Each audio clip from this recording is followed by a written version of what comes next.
जय बाबा मुराद शाह जी। जग पंजाबी न्यूज़ देख रहे सभी दर्शकों को मेरी प्यार भरी सत श्री अकाल, नमस्ते, अस्सलाम वालेकुम। इतिहास पीरों फकीरों का। इस प्रोग्राम में बताए जाने वाली सभी जानकारी हमने इंटरनेट के माध्यम द्वारा प्राप्त की है। आइए शुरुआत करते हैं इतिहास बाबा मुराद शाह जी नकोदर से। नकोदर शहर, जिसे पीरों और फकीरों की धरती कहा जाता है, नाकुदर, जिसका मतलब है इस जैसा ना कोई दर, जहाँ ब्रह्म ज्ञानियों ने जन्म लिया और इस धरती को चार चांद लगा दिए। आज़ादी से पहले की बात है कि एक फ़कीर बाबा शेर शाह जी पाकिस्तान से पंजाब आए, जिन्होंने रहने के लिए नकोदर की धरती को चुना। तो वीरानों और जंगलों में रहना पसंद करते थे।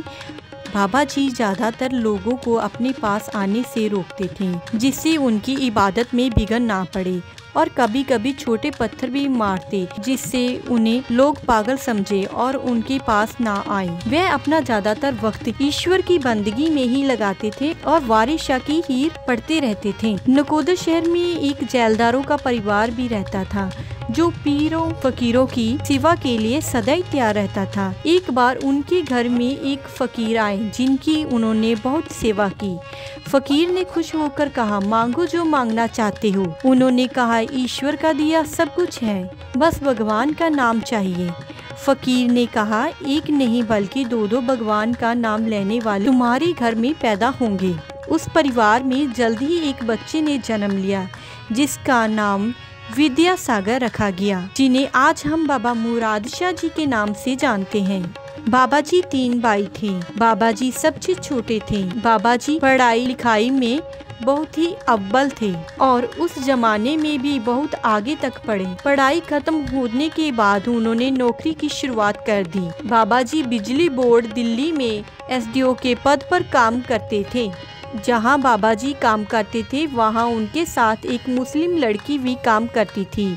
बाबा जी उससे रूहानी प्यार करते थे। एक दिन उस लड़की की शादी तय हो गई और उसने बाबा जी से कहा कि अगर तुम्हें मुझसे शादी करनी है तो पहले मुसलमान बनना होगा। ये सुनकर बाबा जी ने घर वापस चले जाने का फैसला किया, नौकरी छोड़ दी और दुनिया की हर चीज से मुंह तोड़ दिया। उन्होंने वापस शहर की उन्होंने वारिस शाह जी की हीर की किताब खरीदी और हीर पढ़ते पढ़ते अपने शहर नकोदर की तरफ पैदल ही चलने लगे और रास्ते में जितने भी धार्मिक स्थान आए वहां सजदा किया और नकोदर पहुंच गए। जब घर के पास पहुंचे तो उन्होंने बाबा शेर शाह जी के दर्शन किए।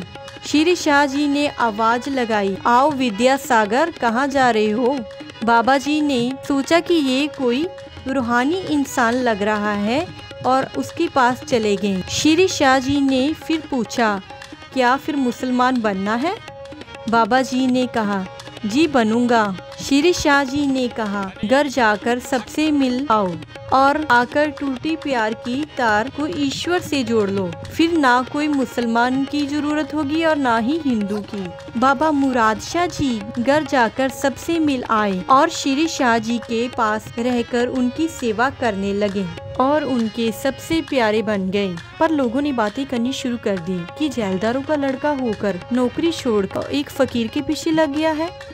ये सुनकर बाबा जी के बड़े भाई उनको अक्सर पकड़कर घर ले आते हैं और कभी कभी उन पर हाथ भी उठाते। बाबा जी ने कई बार मना किया और बोले, लाला हाथ ना उठाना, पर बाबा जी के बड़े भाई नहीं माने। बाबा जी ने अंत में कहा, ठीक है लाला, तुम ऐसे नहीं मानोगे, अब तुम्हें फिर दिखाऊंगा मारते हुए, जब तुम्हारा बेटा है तुम्हारी आंखों के सामने फकीर बनेगा।